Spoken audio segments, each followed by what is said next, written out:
You're listening to the Naked Bible Podcast. To support this podcast, visit nakedbiblepodcast.com and click on the support link in the upper right-hand corner. If you're new to the podcast and Dr. Heiser's approach to the Bible, click on New Start Here at nakedbiblepodcast.com. Welcome to the Naked Bible Podcast, episode 154, our 20th question and answer episode. I'm the layman, Trey Strickland, and he's the scholar, Dr. Michael Heiser. Hey, Mike, how you doing this week? Pretty good. Busy as usual, but good. Well, that's good, Mike. You got any trips coming up here anytime soon? Speaking of, I do. Yeah, Indian Harbor Beach in Florida on May 20th. I got a note about that from the organizer this morning. And they have 90 people already signed up for that event. So the guy who's organizing it guessed that there were about 60% of those who were familiar with the content, and the rest he guessed probably were not. But if you are interested or in the area, within a couple hours, I guess, of Indian Harbor Beach, Florida, please, by all means, come over on the May 20th and introduce yourself, when we get a chance to do that. But you can get all the information on my website, drmsh.com. Just go into the calendar, click on the event, and you'll see where you need to sign up and the logistics and whatnot. Well, Mike, we're going to be taking a little break with this episode and the next episode from Ezekiel, and we probably should just go ahead and talk about, we got a special guest next week. Yeah, we do. Next week, we're going to be interviewing David Limbaugh. Now, a lot of you already will know who David Limbaugh is, other than being Rush Limbaugh's brother. David is the author of a number of books in Christian circles. His previous one was the Emmaus Code, Finding Jesus in the Old Testament, Jesus on Trial. His next one is The True Jesus, Uncovering the Divinity of Christ in the Gospels. So what's special about this is David and I have been friends for, a year and a half. He is a big user of Logos Bible software, so we've corresponded quite a bit about that. He's read The Unseen Realm and really likes that. So we've had a number of conversations, theologically, and he asked me to read the draft of this book, his most recent one, and give it a blurb, and I did that. And so if you get the book or you go to Amazon and flip it over, you'll see my blurb at the top of his book. And I asked him, when we were chatting about doing the blurb, I said, hey, it'd be great if you came on the podcast. People could get to know you a little bit more, not as a political commentator, but as somebody who's really interested in Scripture, maybe get your testimony, that sort of thing. And he was real enthusiastic to come on the podcast. So we'll have him as Larry King used to say, for the full hour next week. So it'll be fun. I'm sure it'll be a good interview. Yeah, looking forward to it. All right, Mike. Well, why don't we just get into our questions here? If you're ready, yep. I'm ready.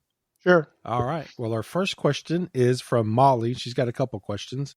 But her first question is about Numbers 21, 4 through 9, and episode 103 of the Naked Bible Podcast about the bronze snake. And she wants to know if Dr. Heiser can please unpack this. It just seems bizarre that looking at a snake on a pole could cure a snake bite. I know the snake intertwined on the pole is a modern symbol of medicine. I know that Hezekiah had the bronze snake destroyed because the people were burning incense to it. But what is the meaning of this episode in Numbers? Yeah, well, I thought we had actually done that in episode 103. So for those listening, I'd say go listen to episode 103. But to abbreviate it, the serpent and the serpent image, the thing fashioned there, didn't heal anybody. It was God who healed the people who looked at it. So God is healing the afflicted, whoever they were, when they looked at the serpent on the pole. In other words, when they showed faith, when they trusted in the thing God told Moses to make, and when they, in faith, did the thing God told them to do through Moses, God healed them.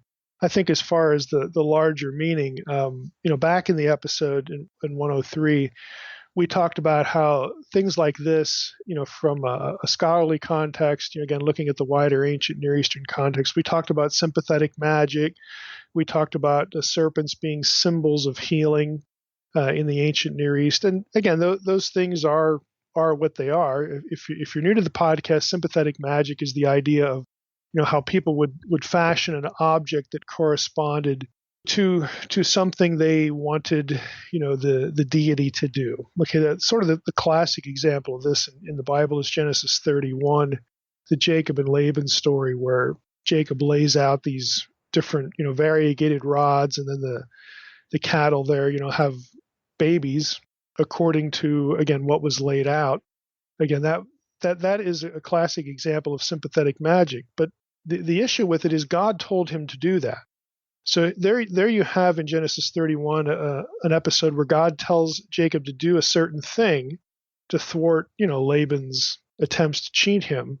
And Jacob obeys. Jacob believes that if he does this certain thing, not that the branches he lays out are going to do something, but that God will do something in response to his faith. And so this is how the Old Testament, again, incorporates these sorts of ideas. So back, to the serpent issue, it's really the same issue there. When you do something that God, wants you to do, and the people, Moses responds by making the object, the people respond by doing what God said needed to be done to be cured, then he cured them. The teaching point is that the God who harms is also the God who heals. In other words, there's no greater deity or power to appeal to. God's giving you the instructions. God's the one who afflicted you. If you follow God's instructions now, God will heal you.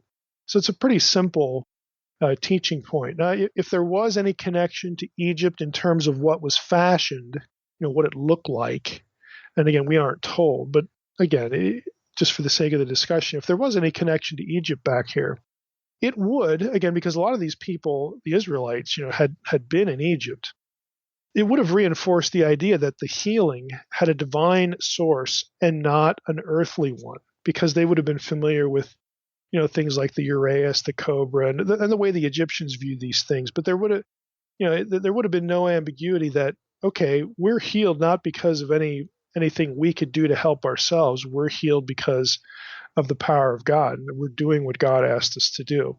And the image, the serpent on the pole, again, becomes sort of this, mediating object, something tangible that they can look at and respond to in obedience to get the result that God said, if you do this, I will heal you. And so they do. I don't think it's really much more complicated than that. In the episode in 103, we talked about how there's really nothing specific to connect the serpent here to Genesis 3. Again, that because people would have associated it with evil there. There's no hint of that in the passage. But it becomes a good type, and again, a type is a nonverbal prophecy, a precursor, something that prefigures something to come later. It becomes a really interesting type for Jesus, lifted up on the cross, and that, of course, is how it's used in the New Testament.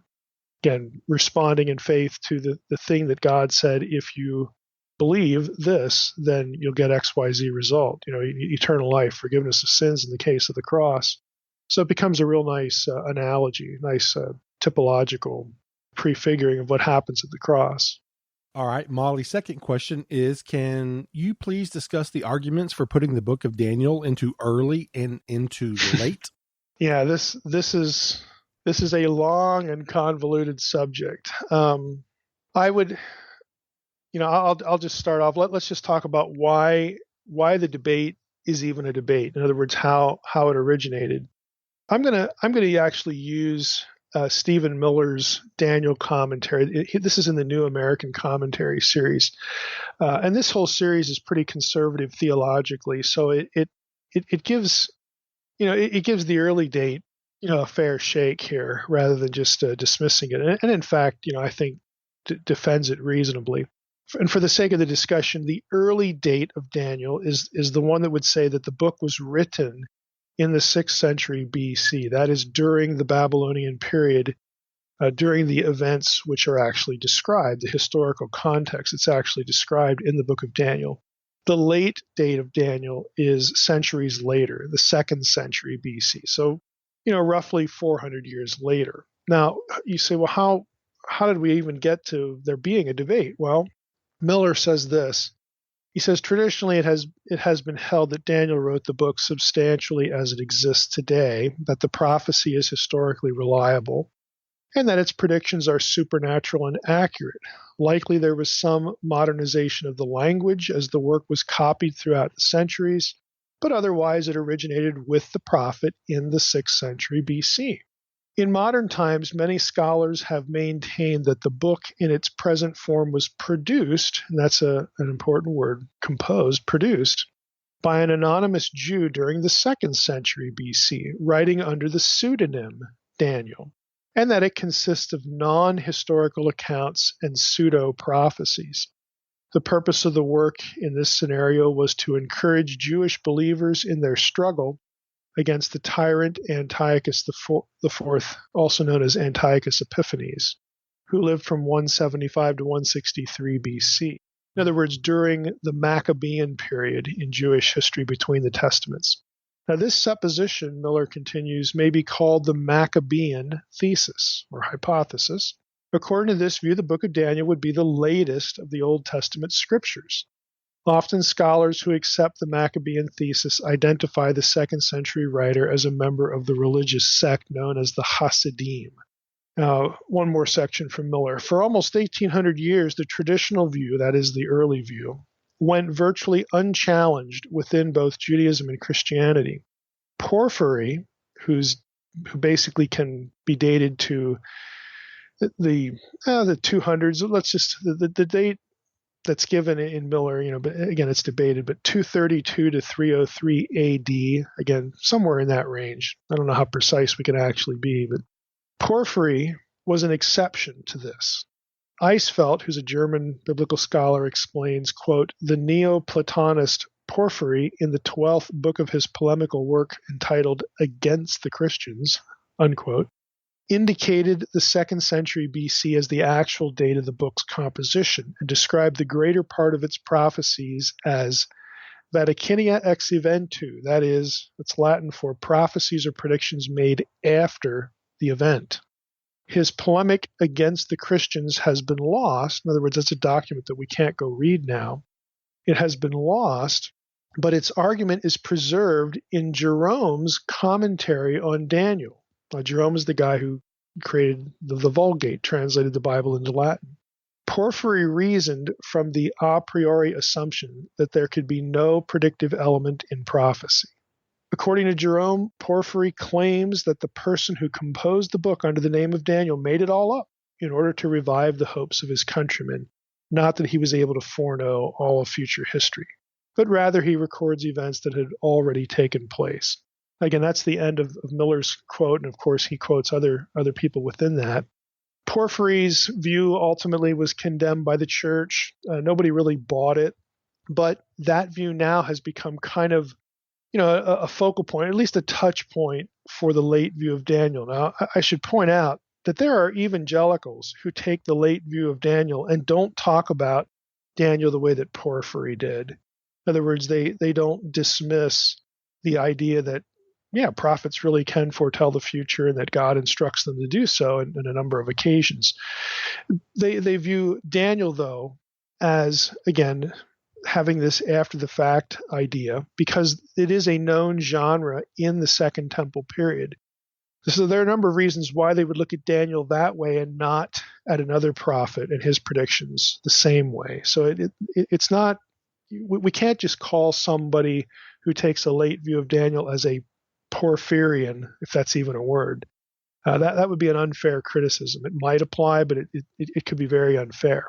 So having said that, let's just summarize again some of the issues. I think this is really what the question was after. So a late date argument would be made as follows. It's not simply about rejecting the idea of predictive prophecy. Scholars who accept the idea that God can reveal the future to people, but who still take a late date view of Daniel would argue the point on the basis of the following ideas.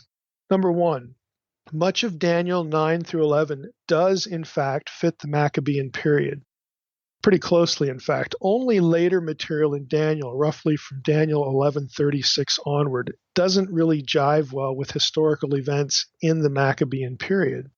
Most late-date advocates would say Daniel made errors here, but evangelicals who take the late date would speculate that, well, after verse 36, we have some predictive prophecy going on. Most evangelicals who would take the late date of Daniel would be more generous than critics who'd say, well, Daniel just screwed it up after verse 36. Of course, if you take the early date, you're saying, well, Daniel predicted it all anyway, but that still doesn't answer the fact that after verse 36, we have historical problems. But if you take an early date, you'd say, well, when we hit verse 36, that's talking about events in the distant future.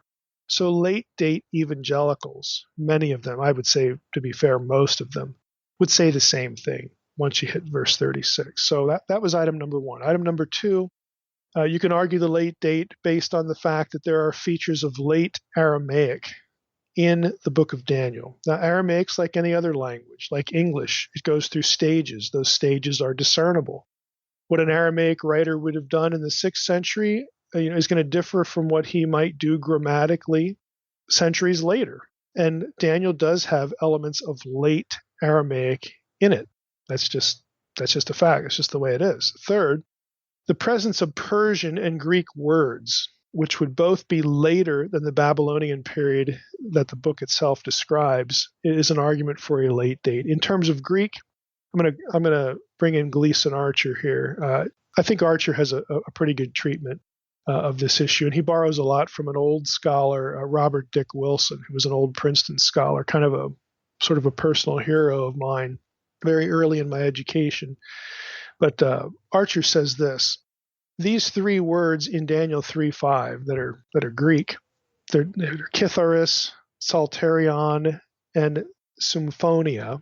These are definitely Greek words. The last of these three does not occur in existing Greek literature until the time of Plato, which is 370 BC, at least in the sense of a musical instrument. From this, it has been argued that the word itself must be as late as the 4th century in Greek usage. But the fact is, you've got three Greek words here that on the surface shouldn't be there if the book was written in the 6th century BC, or at least that's the way the argument goes.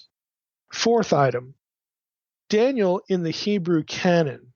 Okay, the Hebrew canon has its own ordering of Old Testament books, and it's different than what you get in your English Bible.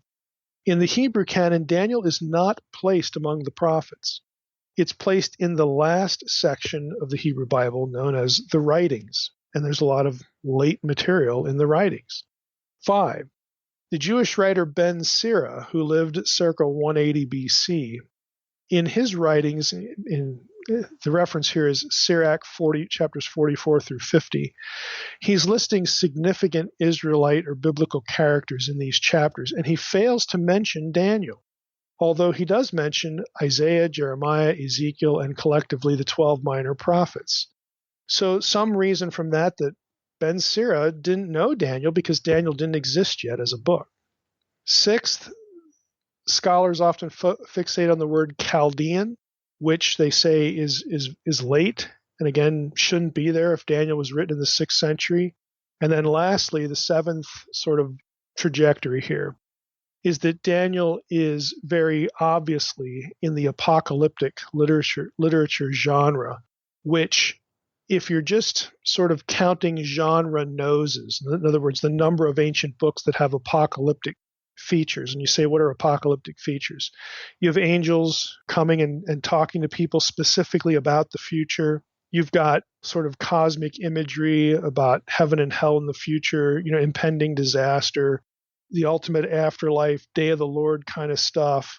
But again, associated with angels specifically, and again, the way they come and dispense messages, those are sort of classic stock elements of apocalyptic literature. Think of the book of Revelation. Most of the content of Revelation is mediated through angels. Okay, so that kind of literature, if you're just counting the number of books that would sort of have those features, as opposed to the ones who don't, overwhelmingly, that kind of literature is dated from the 3rd century BC onward. So it would be late. So that's how you would argue a late date for the book of Daniel, regardless of the prophecy issue. Now, what about an early date? How would the early date argue its position and defend itself against some of these other things? Well, here's how it would be done. Events in the book are set in the 6th century BC, and they're very consistent with known historical figures, Nebuchadnezzar, Belshazzar, and also events, the exile of the Jews to Babylon. In fact, the book gives us a date, about the exile, and so that's when the book is set, and there's no reason to think that it shouldn't be, situated in terms of its composition in that period. So you have that. Daniel 1:1 again gives you an exact date, so why not just accept that? Number 3, Daniel also has features of early Aramaic. Yes, it does have features of late Aramaic, but it also has clear features of early Aramaic. Now, late daters would say, well, that's because the guy who was writing late wanted to give the book the feel of antiquity. So he's living after the fact, and he would just sort of throw in some of this late grammatical stuff to give the reader of the original language, again, this feel of antiquity for the book. And that's how they would counteract that. But the fact of the matter is, in terms of its Aramaic portions, you have features of both early and late Aramaic in there. Number 4, they would say, well, in regard to Ben Sira's list, yeah, it's a long list. I mean, it spans 5 or 6 chapters, but it is still selective if you actually read it. In other words, Ben Sira doesn't mention everybody he could mention in terms of a noble biblical character in those chapters. So it's not a big deal that Daniel's not there. He just got skipped for whatever reason. 5th, Daniel's placement in the canon, in the late portion, in the portion of the writings and not the prophets, the early daters would say that's due to his primary role of a government administrator in Babylon and not as a classical prophet like the other guys. So they would say, look, the fact that it's placed in the writings just sort of situates it historically, because the other stuff in the writings, a lot of it, certainly has this sort of orientation, Babylonian, Persian Empire kind of stuff. If you're familiar with the writings, maybe some of your favorite books, are going to be in there, like Job, and you've always heard that Job is early. Well, that's one of those things we could do an episode on that alone. But there's no guarantee that Job was early. Job has a lot of features of late Hebrew. Again, Hebrew's like Aramaic, like English. There's clear stages in the language. There's nothing that necessitates Job being an early book, even though everybody's always taught that. Well, there's no reference to the covenants or the law. Well, maybe they're just not part of the storyline. I mean, that's not a really good argument. They're doing patriarchal stuff. Yeah, well, Job, again, is from the land of Uz, which isn't in Canaan. I mean, this is a Transjordanian situation. So why would we think that they're doing theocratic stuff associated with Moses and the temple? They don't live there. Again, there's no reason specifically that you have to take Job early. So if you look at the collection of the writings, the late stuff, you're going to say, well, this order doesn't make any sense. This other stuff isn't late. Well, again, it may be, but early daters would say, well, Daniel winds up there because of what the book describes, its setting and his role as an administrator in Babylon, and not as a classical prophet in the promised land proper, like the other prophets were. So again, that's the counter argument. Number 6, Herodotus. This is in regard to the term Chaldean.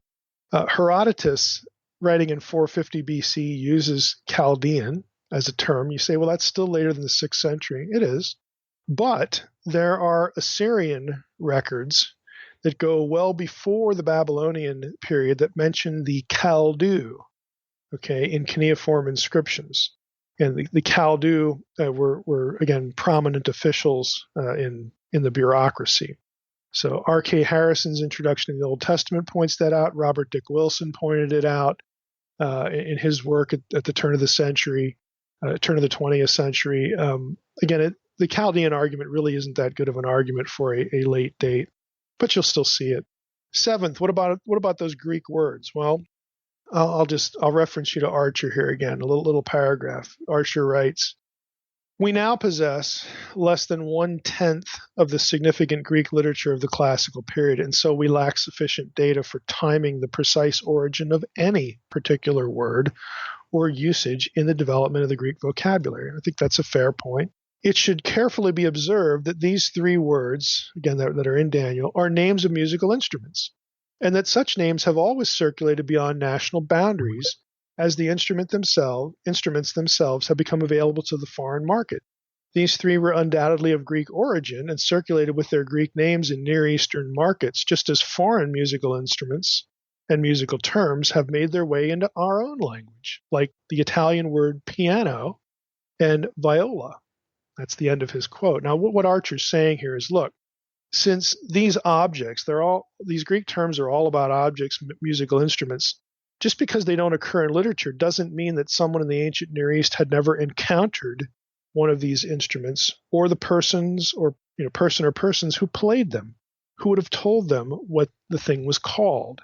So in the course of just cultural interaction, maybe through trade or shipping or who knows how people would have carried these things from Greece into the ancient Near East, and people in the ancient Near East would have encountered them in return and have heard them played and said, hey, what is that thing you're playing over there? And then they would have heard the term, and the term could have wound up in foreign discourse, just like piano and viola do in English. They could have wound up in foreign discourse without ever actually being described in literature. Again, that to me, that's a fair point. You could see how that could happen with objects of this nature. Lastly, what about apocalyptic, the genre issue? Well, this is one I think that the late daters really sort of overhype.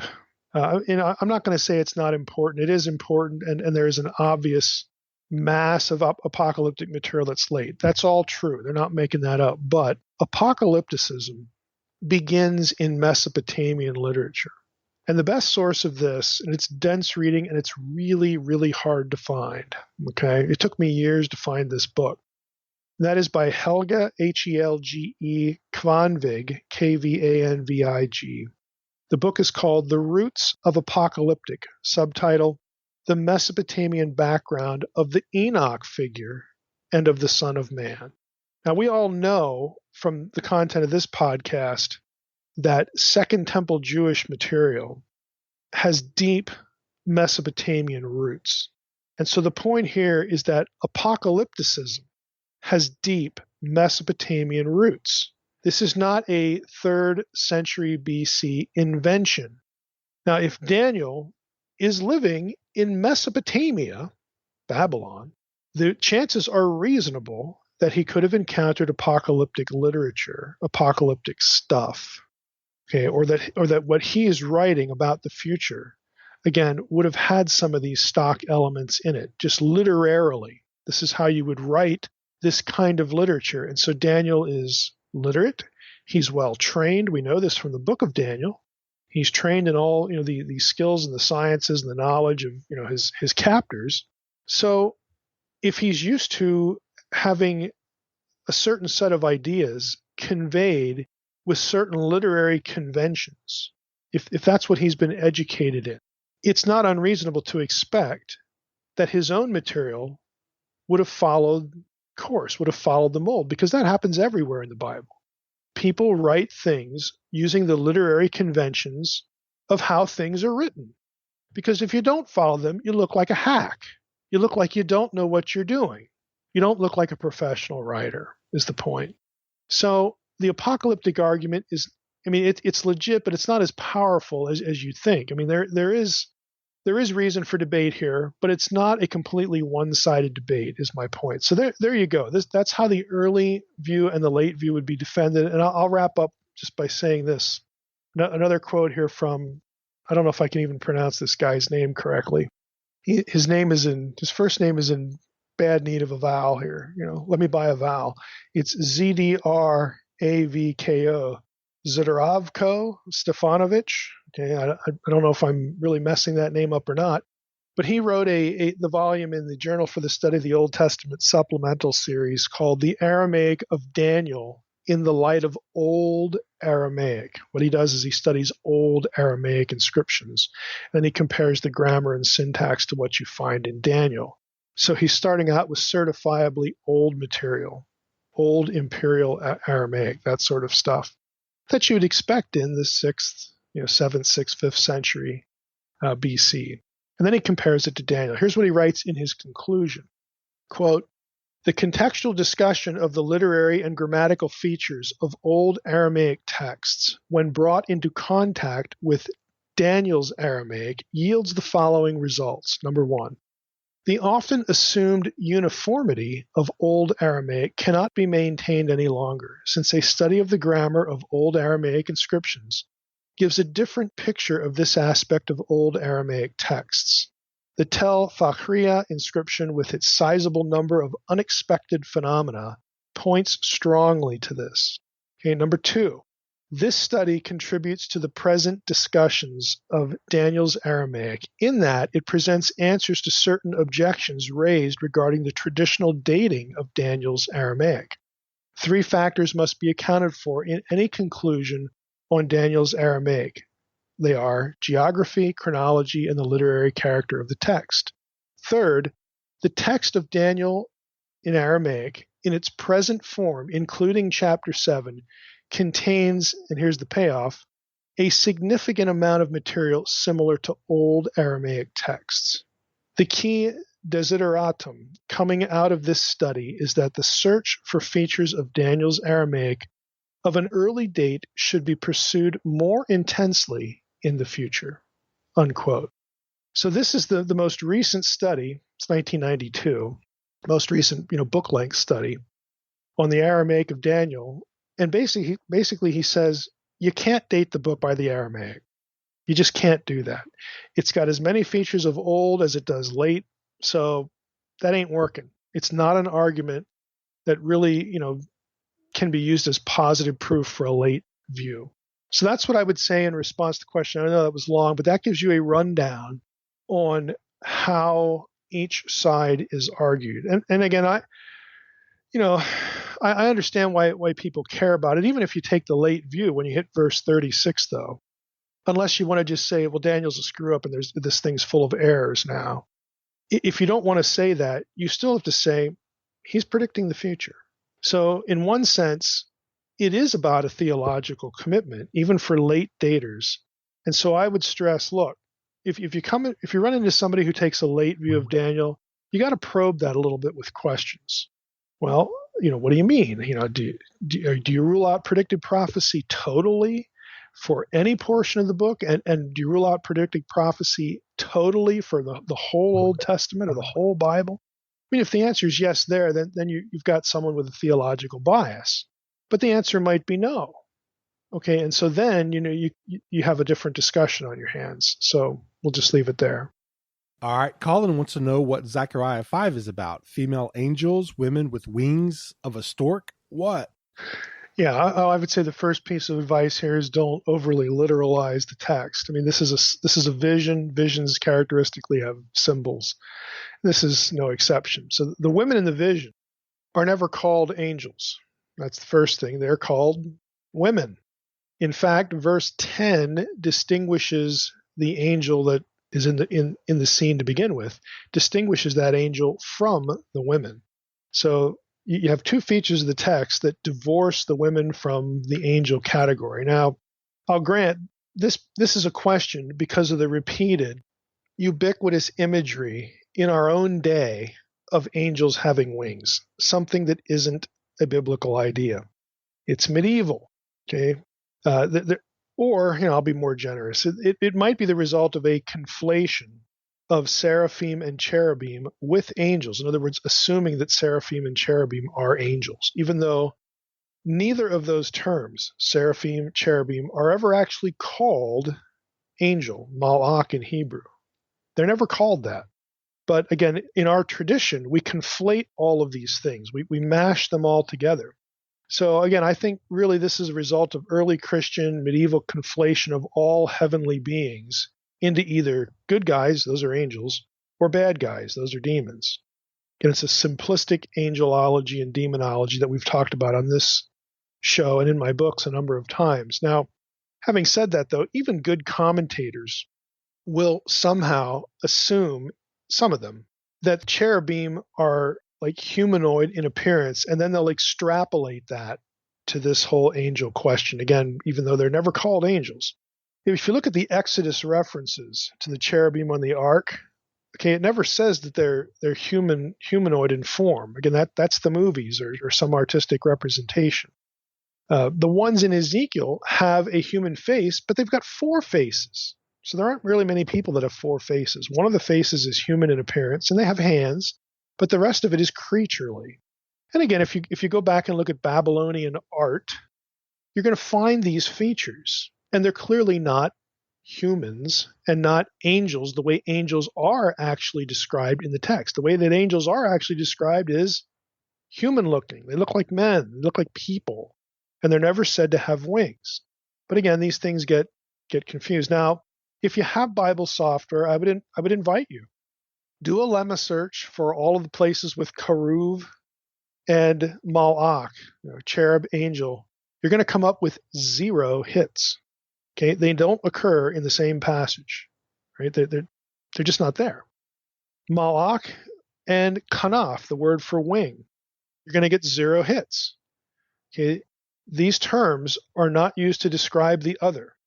Now, as far as what might be the meaning here, I think Klein has a nice summary. Again, this is the New American Commentary. This is the most succinct summary I could find for this. Klein says, the woman in the basket appeared suddenly. And this is the vision of the woman in the basket. And we got that. Likewise, in the same scene, the 2 winged women appeared before the prophet. The angel, who's with the prophet, gives no indication of the identity of these 2 women who now appear in the vision, only offering a few cursory remarks. Curiously, the text describes the women as having the wings of a stork. Although the stork is an unclean animal, Leviticus 11:19, the comparison between the women's wings and those of the stork seems to focus on the size and strength of their wings, not on any notion of uncleanness. Consequently, the winged women flew with strength and grace, as did their animal counterparts. In the vision, the 2 women carried the basket with the woman inside from Jerusalem back to Babylon. Now, the question, I'll just stop here. The question to ask is, what about the woman in the basket? Well, if you read Zechariah 5, she is a symbol of evil, of wickedness. They're taking the wickedness back to Babylon, where it belongs. Continuing with Klein, the angel may also intend an additional meaning for stork. In other words, when the angel describes these women as having the wings of the stork, there might be something else going on. Even though the stork ranks among the unclean animals, it also had the reputation for caring tenderly for its own young. This observation lies behind the pun in the Old Testament between the Hebrew word for stork, which is chasidah, and the word rendered loyal or faithful, chasid. This same tender care for the helpless young marks the Lord's treatment of his young, the Israelites. That's why he's getting rid of the wickedness and sending it back to Babylon. So there might be some wordplay going on here. I think the chances are good that that's the case, because this is Zechariah. This is post-exilic. This is after the exile, coming back to the land. We take the wickedness back to Babylon where it belongs. And this is an act of the grace of God. Again, not counting their sins against them and bringing them along. No, you leave them back there, and then you come home. So I think that's the point of the passage. All right, our next question comes from 2 of our listeners tracking on the same idea, and they're from Tammy and Nathan. So I'll read Tammy's first, so bear with me, Mike, while I read these questions. Okay. And she wants to know about Genesis 34, about God burying Moses' body where no man would find it, and Jude's account of the archangel Michael and Satan's conversation about Moses' body. So Tammy's question is, do you agree that although avoiding idolatry is a viable reason to hide the body, in light of the reality of today's DNA sciences, isn't it feasible to believe that God wanted to prevent mankind from obtaining Moses' DNA? I'd like to hear Mike's actual thoughts about this topic from the worldview in Jude's time, in contrast to our present-day worldview. In this day and age, in my faith as I understand it, I believe that being in the presence of God would have changed anyone's physical body. I believe Moses died because God revealed himself to Moses. Otherwise, after spending 40 days and 40 nights in God's presence, not even face to face, I would not be surprised if Moses' body, physical body, is still well preserved. And that's why God hid it. And Nathan also kind of echoes this, and he says, okay, the book of Jude, there is a reference to Michael battling over the body of Moses. Every time someone mentions the book of Jude, I can't help but wonder why they would have been fighting over the body of Moses. Okay, well, I would say to start off, I don't, if we're going to go by the ancient worldview, this has nothing to do with DNA. They don't know what DNA is, for one thing, but even those of us now who do, I don't think that any of this has anything to do with DNA at all. I don't think in the case of Moses that his DNA was affected. You have to remember, let's take Peter, James, and John. They see the glory of the unveiled Christ on the Mount of Transfiguration. I mean, they're not changed in any way. This is sort of a cause and effect thing that I don't think is valid. I do think the idolatry trajectory is important, that Tammy pointed out. I think that's really important based on the biblical behavior with religious relics like the bronze serpent, and even the behavior of believers afterwards. Relic worship in late antiquity and Middle Ages and all that stuff. But the shining of Moses' face is not a property of Moses' body as the result of a DNA change. It was an after effect of being in God's presence. And again, you have other people in the presence of God, again, the glory.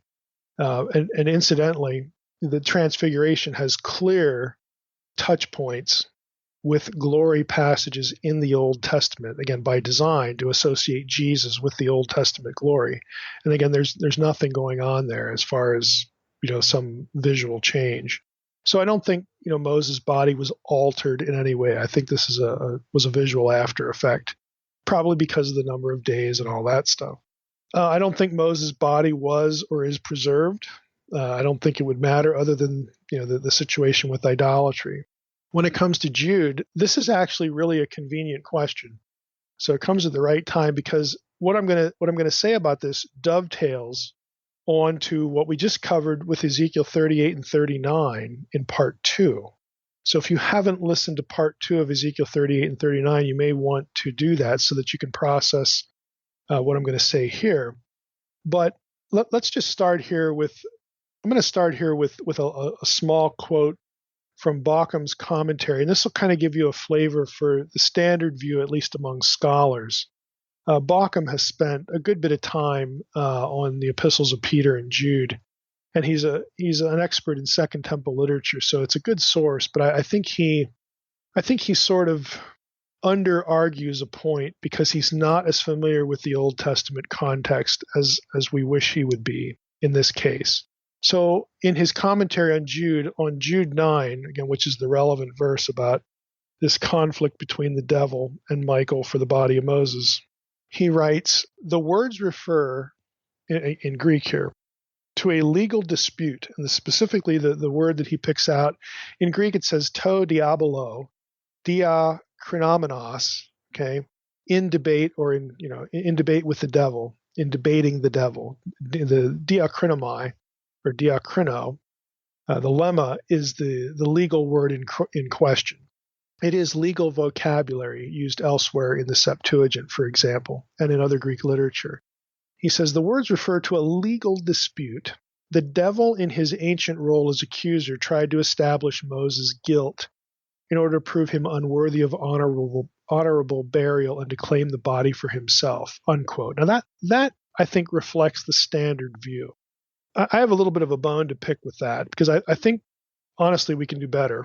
But we're certainly going to be the beneficiary of Baucham's work when it comes to Second Temple Jewish texts that sort of track with what I'm going to say, or that kind of lay behind it.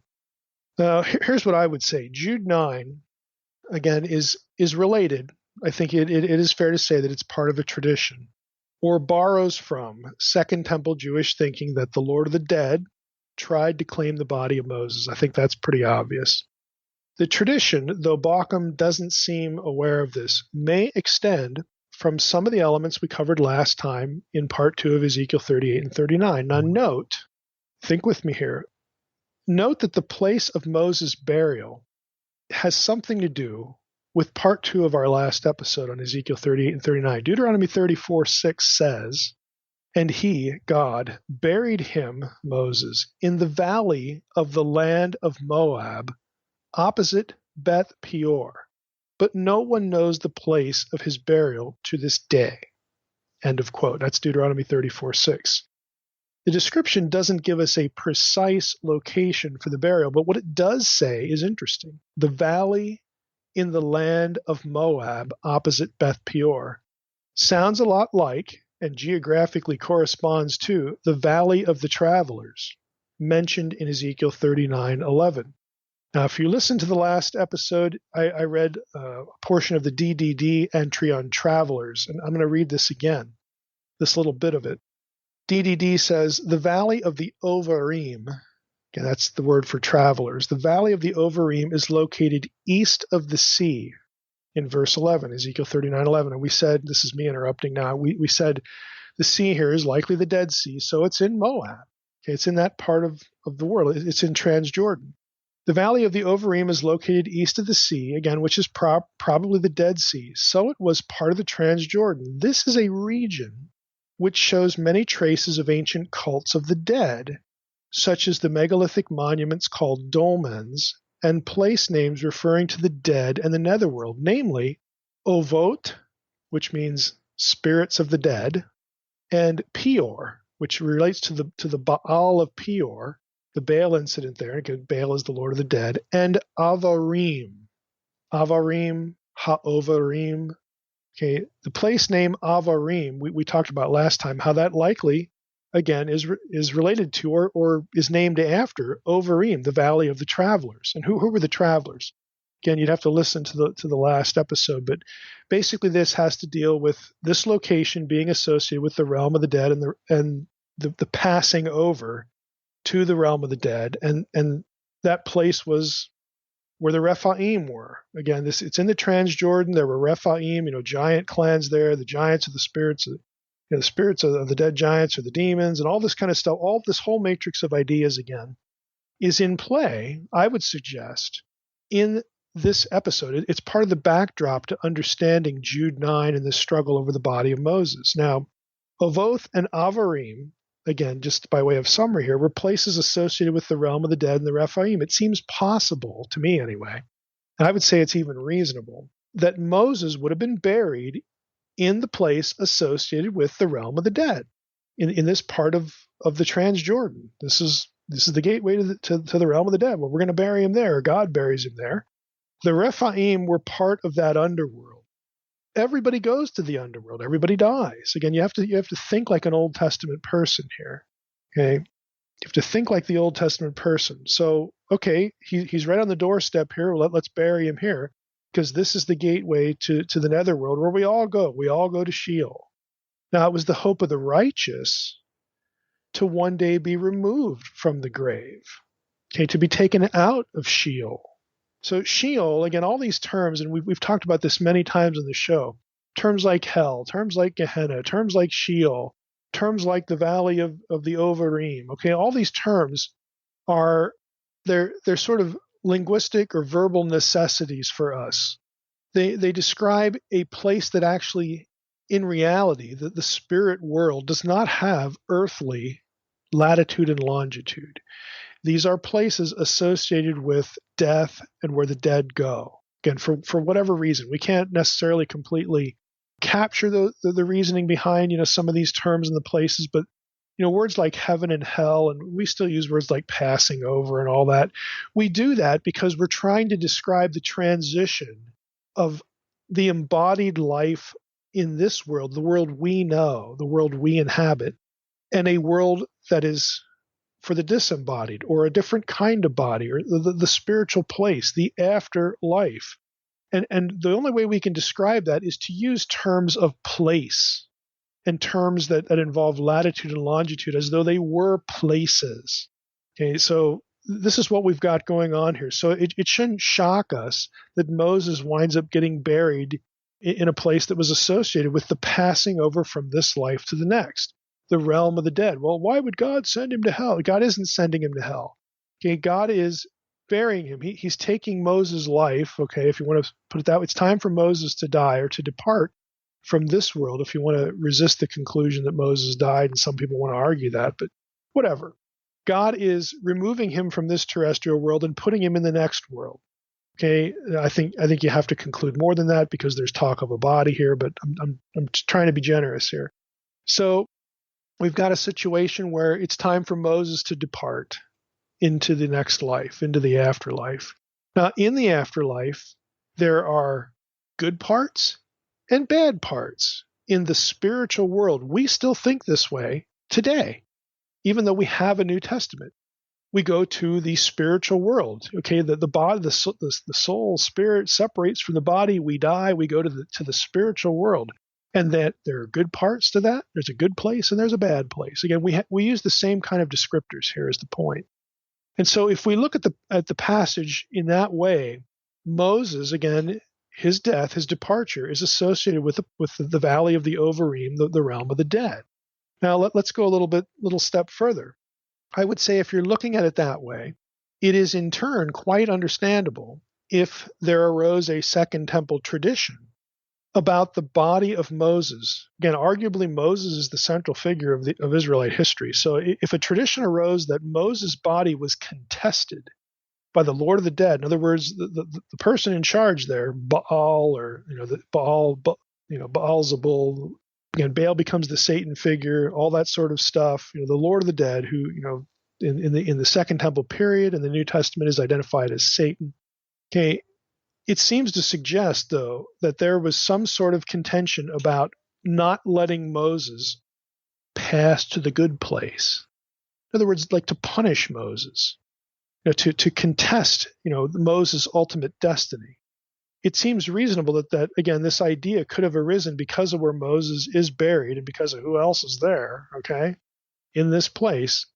So he gets contested again by Satan, by the devil, in this time period. You see this, this tradition sort of develop. To me, that's understandable. Now, Michael was Israel's prince. He is the guardian of Yahweh's portion, according to Daniel 10 and Daniel 12. So he, in some sense, would be the logical candidate to go get Moses, to deliver him again from this threat, to claim the body of Moses for the eschatological land of promise. Remember, Moses didn't actually get to, inhabit the promised land. He got to see it at a distance. But he goes and claims the body of Moses for the eschatological land of promise, which is the domain of Yahweh. It's Yahweh's house. It's Yahweh's place. It's where Yahweh lives. Okay, and so what I'm saying here is it seems reasonable that this tradition about Moses, because he was so important, could have arisen because of the context of where he dies and where he's buried and the associations with that place. So the idea of the tradition coming about doesn't surprise me really at all. Now, if this scenario is coherent in any way, and again, I'm suggesting that there's a lot to chew on here. I think it is coherent. Again, it's not, may not be perfect, but again, there's a lot to chew on here. Then Baucham's speculation about this having something to do with guilt, I think, is a bit misguided. It's kind of on target, but it also misses the point. Now, Baucham refers to Zechariah 3:2. This is the scene where the angel, you have the angel of Yahweh, you've got the Satan figure there, Hasatan, you've got Joshua the high priest who's guilty and being accused, by the Satan figure. The problem I have with it is that the Satan figure of Zechariah is not the same as the devil in Second Temple Judaism or the New Testament. You don't have the Satan in the Old Testament sort of playing that role. You do have him as an accuser, okay, and Joshua the high priest in Zechariah 3, again, he represents the guilt of the nation. And of course, he's going to be forgiven because in Zechariah we're dealing with, coming out of the exile and all that sort of thing. But when it comes to Moses isn't responsible for that. So I don't know how you're transferring the guilt of the nation to Moses.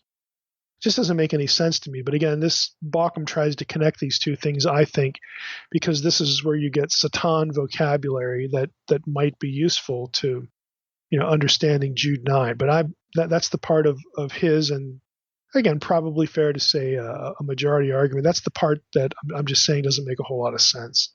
Moses isn't being accused of any unrighteousness like Joshua the high priest. Anyway, so on the positive side, Baucham does marshal some really interesting parallels to Jude 9 in pseudepigraphical texts. Again, and these could date anywhere from a couple centuries BC in the Second Temple period all the way to the first century. I'm just going to give you some references here because I don't want to, I'm debating here. I'll read some of this because it's kind of interesting. But if you really want to get the full treatment here, you'd buy Baucham's Word Biblical Commentary and 2 Peter and Jude, and you can get the whole thing. He refers to, for instance, Jubilees 17:15 through 18:16. Bauckham writes that this passage tells the story of the sacrifice of Isaac within the framework of a heavenly trial of Abraham, in which the prince Mastema, which is a Second Temple Jewish word for Satan, the Satan figure, appears as the accuser, arguing that Abraham's faithfulness should be tested. When Abraham proves faithful, it is the angel of the presence who on God's behalf intervenes to save Isaac in Genesis 22, while the prince of Mastema was put to shame, Jubilees 18:12. He also refers to something else in the book of Jubilees. Bauckham writes, the book of Jubilees makes further use of the theme of the contest between Satan and the angel, especially in chapter 48 of Jubilees, to illumine the career of Moses in the Exodus. According to Jubilees 48:2 and 3, it was the prince of Mastema, not the Lord, as in Genesis 4:24, or Exodus 4:24, who tried to kill Moses. So again, the Jubilees tradition, sort of subverts that. They don't want God to be killing Moses. They swap in the devil figure there to do that. And argues, again, Jubilees 48 argues that it was the angel of the presence who delivered Moses from the power of Mastema. Though Satan's motivation here, again, the Mastema is the Satan figure, though his motivation here plainly derives from his hatred toward God and God's people, it may be that the author still intends him to be seen in the role of accuser. It was Moses' failure to circumcise his son, Exodus 4:25, which put him into Satan's power, again, in this reading of the story. So I'm going to stop there. What Bauckham does is he marshals texts like this that pit the Satan figure, the devil or Satan or a Satan figure, against the angel of the presence or the angel of the Lord, and says, well, this might be the backdrop, the Second Temple Jewish backdrop to Jude 9. I think there is something to that, again, something to this idea, but I think we're sort of better off thinking about the geography here and what that would have telegraphed about the realm of the dead, the valley of the Ovarim and all that. That's an important element too. So what I'm suggesting to all of you listening is take the Second Temple material, again, for what it's worth. Again, there are some interesting, possible parallels or precursors to Jude 9, but you need to factor in some Old Testament material, I think, to get a fuller picture of what people, were thinking. And again, what they are thinking, I'm suggesting, is that, look, Moses was so important to the Israelites, such a central figure, that when he went into the afterlife, there was resistance to allowing Moses to join the Lord. Okay, that was an idea. Now, did that really happen? Jude, brings this up. So we have an inscripturation, we have an inspired, comment to this effect. So I would say, yeah, something happened like that there was resistance to Moses, being with the Lord after he died. What that looked like, we don't really know. Maybe some of these texts are helpful, but the idea isn't that quaint when you think about the geography of it. All right, Derek in Kansas has a question for Mike in regards to biblical genealogies. In the genealogies of Genesis 5 and 11, Mike has said in the past that the genealogies have gaps, and they were not meant to be exact ancestry, but rather a general bloodline type of thing, as well as paralleling the Sumerian kings list. However, it seems in extra-biblical literature, as well as early church commentaries, they assumed that it was direct lineage rather than a telescope ancestry. How would Mike reconcile that with the gaps? Or take, for instance, Jude 14, where it says Enoch is the seventh from Adam. How does that work with genealogical gaps? And does Mike believe that the men listed in the genealogies actually lived to the age that it says? Or is it purely a literary thing? For instance, did Methuselah actually live 969 years? Yeah, there's a number of questions here. First of all, I would say that I haven't said and wouldn't say, and frankly, I don't know anybody that says, that there are gaps in all of the genealogies. I would also say that there may be gaps in genealogies. Doesn't mean that there are, if you have a gap in one, doesn't mean you have a gap in another, that sort of thing. So it's not an all or nothing kind of proposition. In regard to the ages, people can go up to drmsh.com, put in the word genealogy or mathematical, And again, I've blogged about this a number of times. I think there is some sort of mathematical thing going on with the genealogies that is literary. It's designed to telegraph something. Nobody's really come up with one that works all the time. Although if you search for that on my site, it leads to an article that gives you a summary of the approaches. There's certainly something going on with the Sumerian king list in that respect, that people have figured out what the cipher is. People have taken really good shots at the genealogies in Genesis 5 and 11 to come up with a cipher. And again, some of the shots are better than others, but I do suspect that there is something mathematical going on there. And that would mean that the patriarchal figures here, these figures, we can't assume that the numbers here are actually designed to give us their actual literal lifespan, that there's something else going on here, for some theological reason. That in the space of the podcast here, that's about all I can say. I just say, go up to the site, get the article, get the summary, read through it, and you'll get an idea of what I'm talking about and why. So, back to the gap issue. Again, nobody's saying there's gaps in every genealogy. I don't have any problem saying that Enoch is the seventh from Adam, like the text says he is. Now, with that in mind, though, okay, now think about this. Even though I have no trouble thinking Enoch was the seventh from Adam, you have to realize that Jude is just quoting what he's reading in the Old Testament. It may well be in real time that there were gaps in that genealogy, but Jude can't really quote something he doesn't know. He can't quote information he's never given. He's just quoting the Old Testament, and he's quoting it accurately. But that doesn't mean that there's something else that could be going on here. Now, I think in his case that we do have the seventh from Adam. I think the number 7 is really important. Again, if you read the mathematical cipher article, you'll find out why. I think, especially with Enoch, that is a big deal. So I personally would think that, yeah, Enoch is the 7th from Adam, and that means something, again, theologically. Enoch's own number, 365, it would be significant. Again, you can read the material there. So this isn't sort of an either-or kind of thing that you can parse. But my view, again, is that I'm willing to bet that there are gaps in some of the genealogies and that the numbers there's some sort of mathematical cipher going on. Now, what I would recommend to Derek and to the rest of the listeners is a book called, and it only exists in Kindle, unfortunately. I don't have Kindle, but I went to hear this guy at the last set of academic meetings. The Evangelical Theological Society had a full afternoon session on biblical genealogies. Doesn't that sound exciting? But I went to that, and this guy was one of the speakers. It's a book called God of the Gaps. Gaps in Biblical Genealogies Make It Impossible to Calculate the Date of Creation. Okay, it's a long, kind of clunky title. It's authored by 2 people, Hugh Henry and Daniel Dyke. And I think, as I recall, the guy that was there was Hugh Henry at the last ETS. But it was a really interesting session because he had approaches to gaps that I've not heard of before or seen. For example, he would take comments in the scripture about the number of generations between this or that event, which included the names of biblical figures that also happened to be in genealogies. And he showed how either certain names get skipped or how the time frame between the events could not be reconciled with the number of generations in the genealogies based on other passages that sort of define how long a generation is. Now, the point of his presentation was that it's not about just looking at lists of names.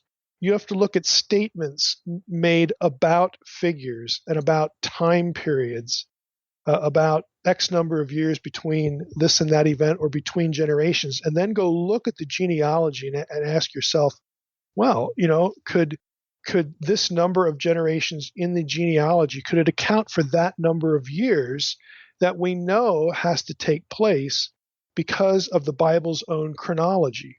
And he actually showed examples of where it just doesn't work.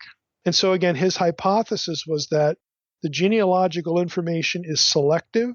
And in some cases, again, you have to conclude that there's skipping going on and that there must be gaps in the information, and that what is used for a specific purpose to highlight someone or something. But you can't just use the numbers to do a strict chronology. So I would recommend that work, just because, again, I saw some things in that presentation that were just different. I'd not seen anybody take some of the approaches that this guy, or these two guys did. Again, only one speaker was there, at least presenting, but I just found it really interesting. So it's called God of the Gaps, Gaps in Biblical Genealogies. We'll just cut the subtitle short, but it's only available in Kindle, unfortunately. So if you don't have Kindle like me, you can't actually go get, a hard copy of it. I mean, I suppose at some point I'll go get a Kindle just to have this, but I have what was given at the session. It was just really interesting. All right, our next two questions are from Lindsay, and the first one is, Christians like to say that evil cannot dwell in God's presence, and that gives support to the Levitical system and the doctrine of hell. However, how do we conceive of Satan's presence before God in the Old Testament? Or what about fallen, but not yet judged council members? Well, I have to admit that I'm not quite sure I understand the question. The idea, I'll just take a stab at it though. The idea that evil cannot dwell in God's presence, I think, is more homiletical. It's more preaching than biblical in a certain sense. And what I mean by that is this. For example, God is omnipresent, right? Just a standard staple of theology proper, okay, that who God is by his nature. God is omnipresent. So that means there's no place where he isn't.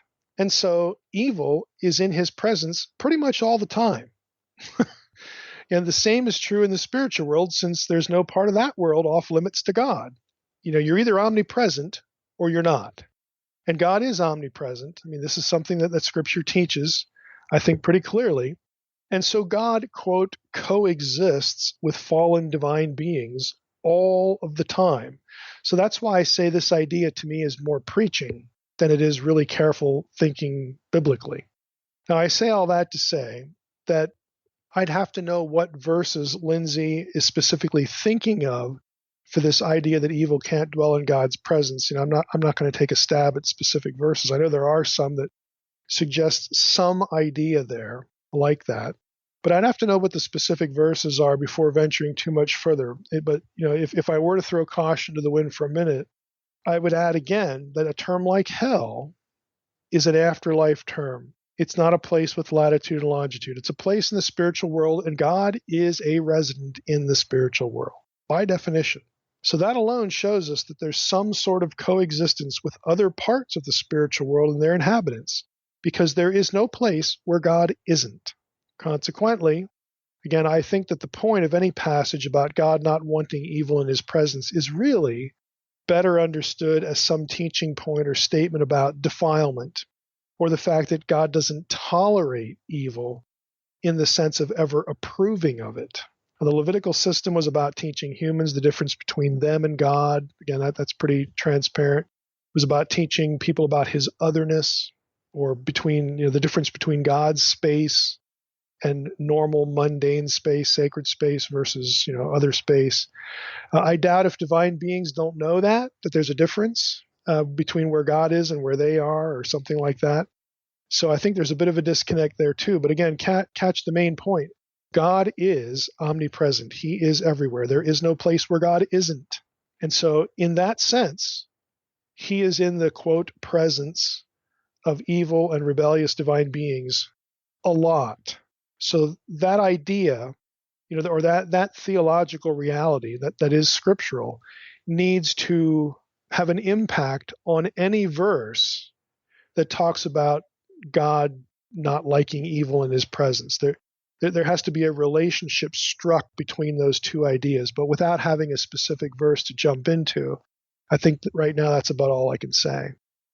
All right, Lindsay's second question is, in Mark 7, verse 31, there's a strange account of Jesus healing the deaf and dumb man. Jesus puts his fingers in his ears, spits, touches his tongue, and then says, "Be opened." Could this Gentile have understood Jesus as performing the mouth-opening ritual for idols? Could Jesus be enacting something similar, preparing this man as the idol image of God to receive God's indwelling spirit? Yeah, I actually don't really think so. I don't think the opening of the mouth ceremony is in view for a couple of reasons. The ceremony itself, the ritual itself, represented birth, for an idol. Again, it's the moment of animation. It also was a metaphor for rebirth, again, in a spiritual sense. Now, in this passage specifically, we don't really have any commentary to the effect of this person becomes a believer now. It's just absent. We don't have it. So anything you'd say about it in that direction is based on no data. It's based on silence. For those interested in the opening of the mouth thing, again, to establish kind of how, what it was for, I will post a couple of articles. There's two of them, and they're actually pretty long and really detailed, but it goes through the Egyptian ritual. And I personally, I used to have my students in the Egyptology class I taught here locally read both of these articles. They're really interesting because the opening of the mouth ritual mimics deliberately what you do with a newborn baby. In other words, how you clear its airways, like with your fingers and stuff like that, what you do with the infant, and even really what we do today. They would actually do those same motions and have ritual objects to substitute for fingers and whatnot, to stick in the nose and all that. They would actually do that to idols, to mimic, what they would do to newborn humans. And the idea was this is the moment of birth. This is the moment of animation, again, for the idol and whatnot. So I'm gonna throw those in the folder that newsletter subscribers get access to. They get the address, so to speak, to that folder. If you want to go up and read those two articles on the opening of the mouth, that's how you'd find them in the folder. You could search for them that way.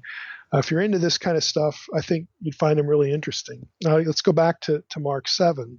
There is a parallel to this in Matthew 15, but that one's even less detailed. It's even more general.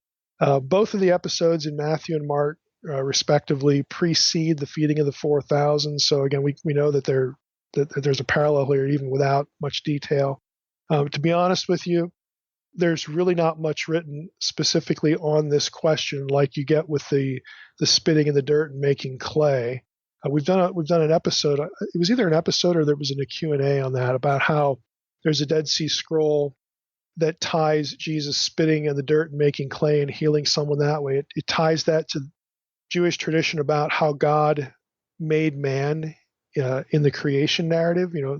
If you didn't listen to that, the phrase that man is created from the dust of the ground, there was a strong tradition that what was meant there was that God spit in the dirt, made clay, and then made the man. And the reason they thought that was because of Jeremiah, the whole potter and clay description of how God, made human beings. So you don't really have, though, for this, you don't have any clay in view. So it doesn't really apply to this passage without the clay. The clay is kind of important because of the Genesis tie-in and the potter and the clay tie-in. This is something sort of related but different. And to be honest with you, you're not going to find much in terms of commentaries and journal articles on this. The people who comment on it, they get lost in the geography. There's this big, huge debate of, does Mark understand, the geography of Canaan, in his day, and it's just a weird itinerary. It has Jesus skipping around all here and there. They get lost in the details about the geography. They get lost in the term Ephphatha in the verse. Is that Aramaic or Hebrew? This is the kind of thing scholars just get fixated on. So I'll be honest with you, you're not going to find very much that's terribly helpful, even in a normally good commentary. And so far, we don't have any specific parallels, to that. Now, I think lastly, I would say, or I would add anyway, that even though there's no clay here, you still do have spit.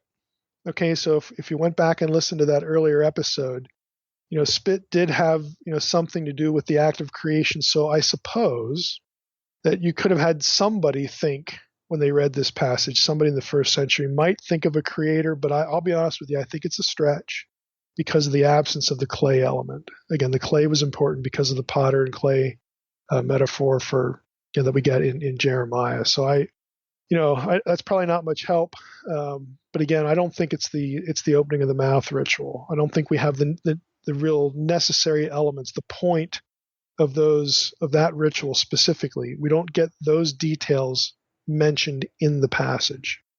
All right, Matthew in the UK has a question. Am I correct in assuming that the angels mentioned in 1 Timothy 3:16 are the imprisoned angels that Jesus has spoken to? Yeah, I don't think so. Rebellious divine beings aren't typically called angels without some qualifier. for clarity. Now, there's an exception, which I'll get to in a moment, but usually we get things like, quote, angels that sinned, or evil spirits, or spirits in prison, or the devil and his angels. Those qualifiers help identify what side a particular being is on. Now, the exception, the clear one anyway, is 1 Corinthians 6:3. Don't you know that you're going to judge angels? Again, that's very likely a reference to the inheritance of the nations that we've talked about a lot on this podcast that I talk about in Unseen Realm. It's very, very likely a reference to the inheritance of the nations, the displacing of the fallen sons of God that get their beginning in Deuteronomy 32:8-9. But it could be a general reference to glorified believers outranking angels at the end of the eschaton. But again, I think that it is a reference to the displacement of the sons of God because of other language in Revelation 2 and 3. Again, you can go read that in Unseen Realm. If we look at Hebrews 1 and 2, you have references there to things like, that God didn't help the angels, but he helped human beings, again, through the atonement of Christ. That obliquely might suggest that he has fallen angels, angels that might need redemption and can't get it there. Again, the passage, I think, certainly can be read that way. And I've blogged recently about that I think gives us an interpretive clue to the question of angelic redemption. That at the very least, even if he's not targeting, fallen angels in that Hebrews passage, he's making it clear that the atonement and the effect of the atonement was about humanity. I mean, that was the big deal because Jesus became incarnate as a man, not as an angel, but as a man.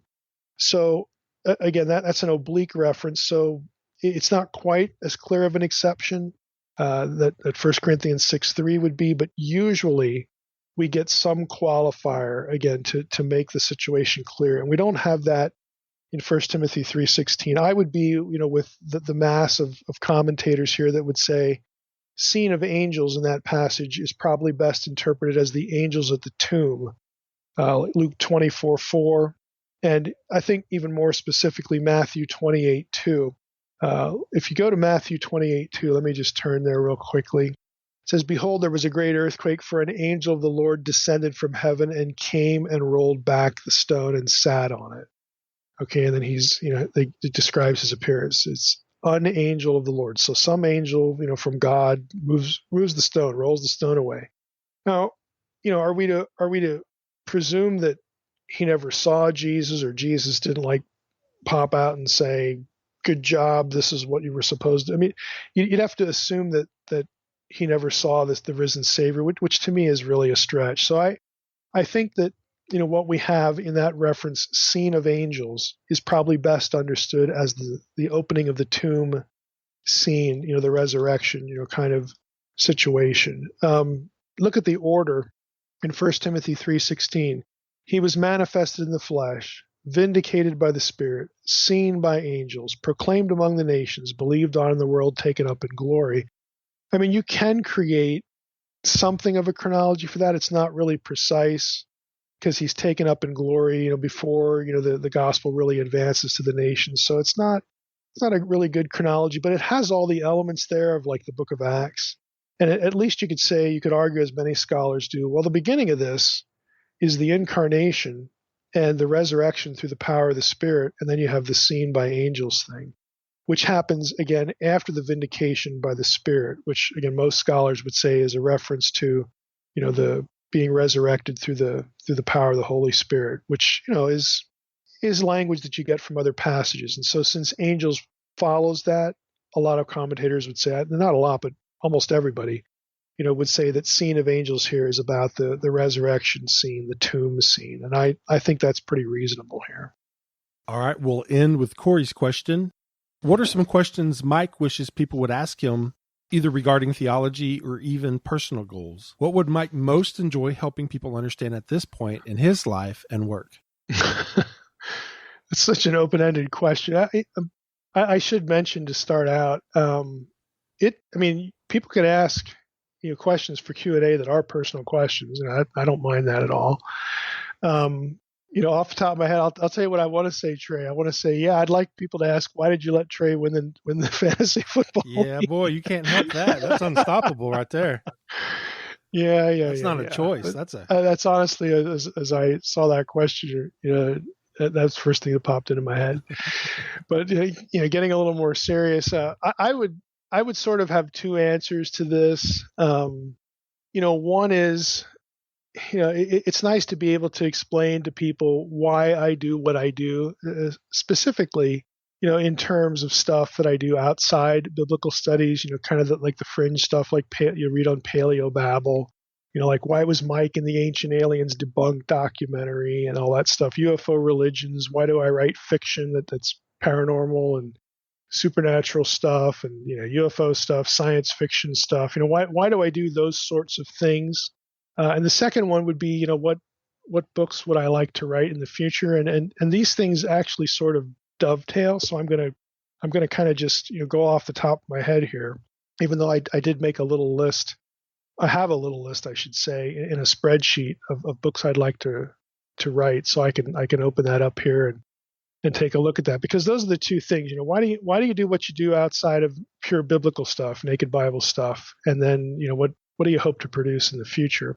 And they are related. So I would say, as far as why I do what I do, if people are wondering about that, the best thing to do is go to my website, drmsh.com, and go to About, because I actually describe this, because I do get this question a good bit. Why do you do some of this strange stuff? What's the point?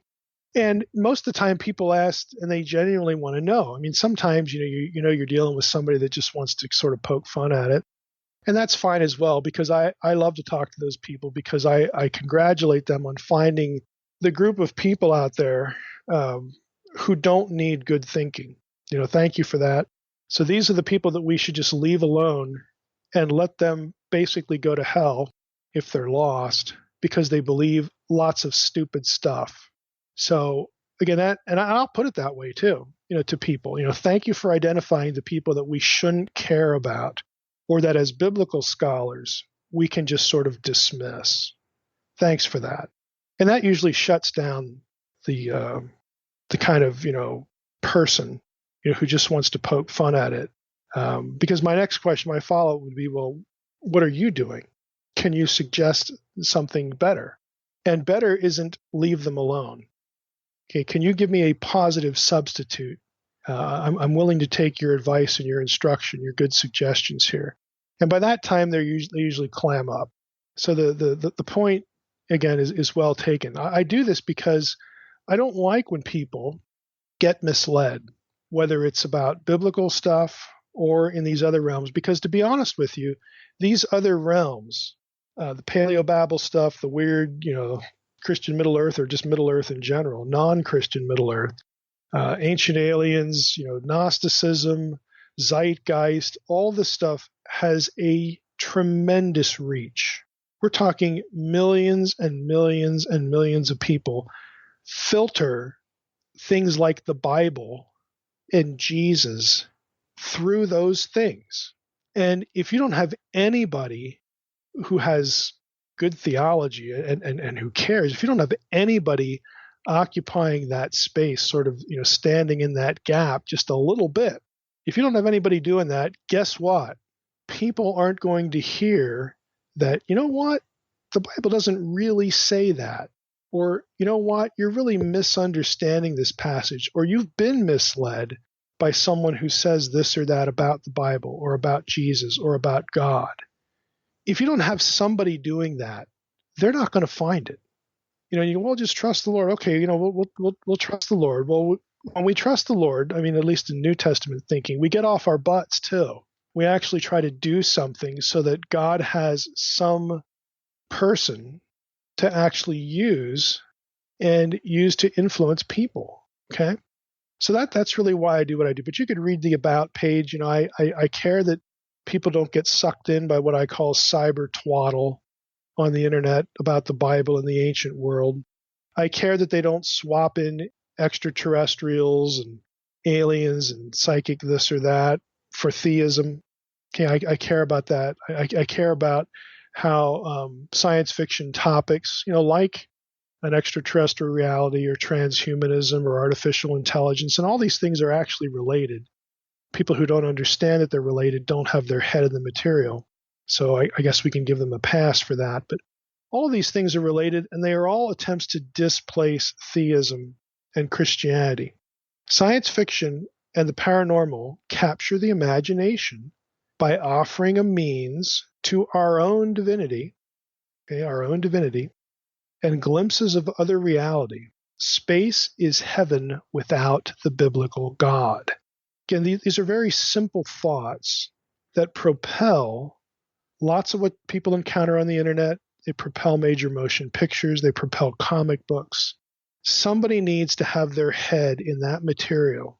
And I have had my head in it for a long time. And I'm not an expert in any of it, but I've had my head in it long enough that I can see it with clarity.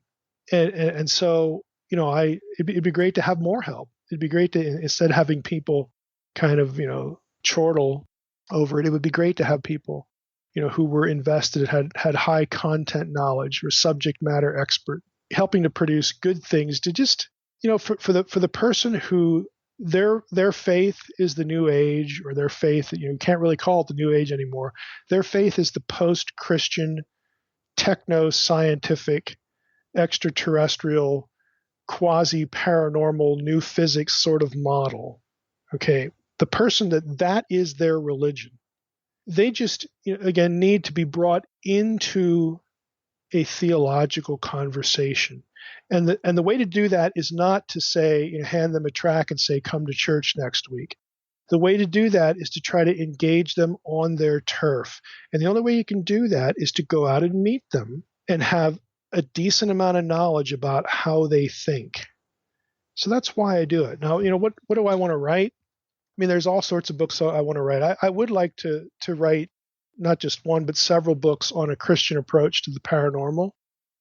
In my spreadsheet, I have this broken down into mental phenomena, physical phenomena, divinatory phenomena, and preternatural phenomena. I mean, I could do 4 books on that. Again, this is my wish list. If I actually could do what Mike does, what Mike's capable of doing, and actually have full-time hours to do it, I'd be writing those books. I'd be writing a book on, again, several books. I'm just looking at my spreadsheet now, on ancient astronauts. I have 3 volumes there I'd love to do. The Bible, volume 1 would be, again, how the ancient astronaut myth is, quote unquote, defended from the Bible and Christian art. Volume 2 would be ancient texts and artifacts. And volume 3 would be what I call occult pseudoscience. And all these are big themes. They propel the ancient astronaut narrative. I'd love to do a book on responding to zeitgeist. Another one I have here is Christianity Astray: 10 Self-Inflicted Wounds That Are Killing the Church.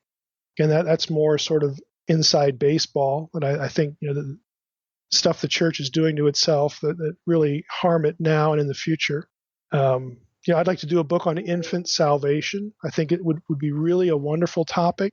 Would give people a lot of comfort. This is essentially my Romans 5:12, material.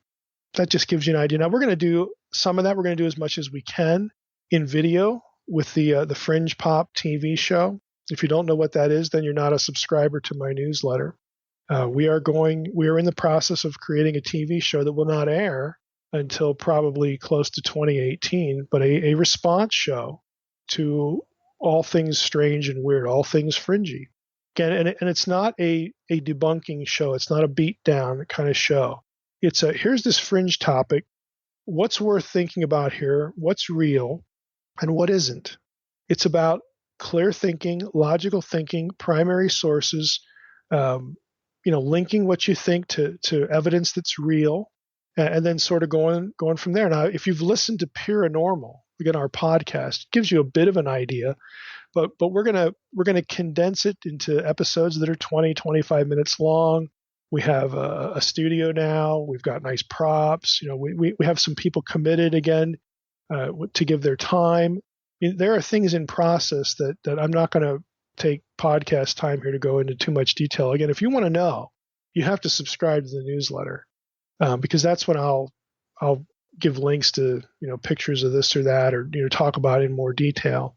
And lastly, I should mention here that my employer, Faith Life, has also, sort of stepped up to the plate here and created at least something that we hope will get other Christians interested in the topic so that they begin to treat the topic of UFOs and all that weird world, UFOs and ancient astronauts. They begin to see that, hey, this is a real issue, and it's a theological issue. It's a spiritual issue.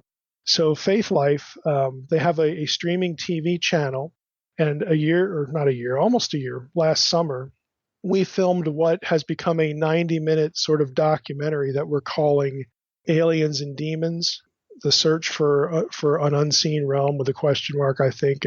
Anyway, it's actually, you can watch the trailer, and it's a full-length film. It's 90 minutes of interviewing me about these topics, and honestly, they really put a lot of time into it. The visuals are really nice. Trey has watched the trailer. It's really well done. It's nicely done. But they're going to be using that to get people to sign up for Faith Life TV, where there's lots of other content, including some of my content, but lots of other scholars and other people that are just interesting as far as interviews and courses and whatnot. But if you want the link, I'm actually not going to reveal the link here. If you want the link now before a week or two when it'll actually be unveiled, you subscribe to the newsletter. I will stick the link to the documentary in there. And if you sign up, for Faith Life TV, it's like $5 a month. You can watch the whole thing. Again, this isn't me. I don't make any money off of it. This is my employer, but it's a well done piece of work in this area. So I'm getting some help there too, just to do useful things for the post-Christian person. Again, the postmodern, post-Christian person, that this is their worldview. This is their faith. As much as you think it's just silly and nonsense, and honestly, a lot of it is. But the way it's marketed in the wild world of the internet and TV, like shows like Ancient Aliens that are now in its 11th season, if you can believe that, it's pretty slick. And it attracts a lot of viewers. And it frankly seduces a lot of people intellectually. And if there's no response to it, well, then I guess we can, the outcome is kind of, academic at that point. Yeah, Mike, and I believe that documentary comes out April 14th, which is already out. So you can see. I don't pay a whole lot of attention to the dates and whatnot, but yeah, I knew it was close, but there you go. April 14th is when it came out.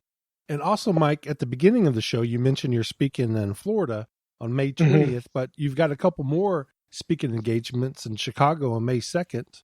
You want to give them a shout out, and then also another one in Washington. Yeah, I'm going to be on May 2nd. I'm going to be at Oakton Community College. It's a 1-hour lecture on Nazi occultism. If you've read The Portent, it's going to be some of that content.